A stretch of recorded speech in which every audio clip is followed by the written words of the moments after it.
When looking at this list of NBA scandals, the biggest and most tragic comes with the case of Jason Williams. A role player for much of his career, Williams jumped into headlines when he suddenly went from a bench player to NBA All-Star in the 1988 season. But unfortunately, this was not the last time we would hear Jason Williams' name linked to major news. Because while Williams had carved out a reputation as a solid bench player throughout his career, he had also gained a reputation as somewhat of a wild card, as he was involved in several incidents while in the public eye that required the police to get involved. In 1992, he maced two men and punched another in the face while in a brawl outside of a club that he co-owned. And in 1994, he was found shooting a gun in the parking lot of the Meadowlands at a car and was arrested. And on February 13th, 2002, Jason Williams hired a limo driver for him and his friends. After spending a night out, the group came back to Williams' house, and around 2:30 in the morning, now February 14th, a shotgun blast filled the air. Visitors of the house would rush to find Jason Williams freaking out as Gus Kristoff, the limo driver he had hired, was on the ground surrounded in a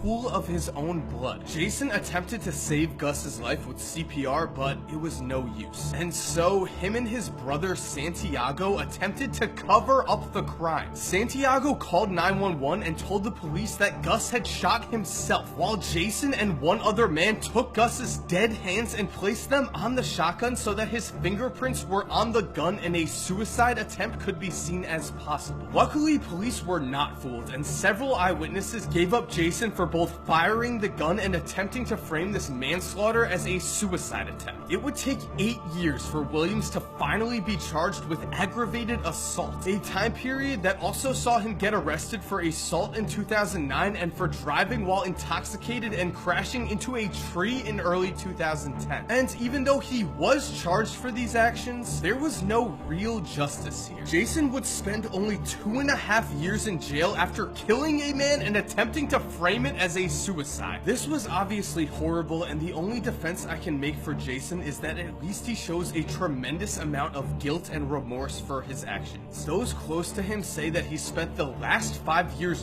drunk for weeks at a time alone in his cabin, and Jason himself states that he's always haunted by that night. And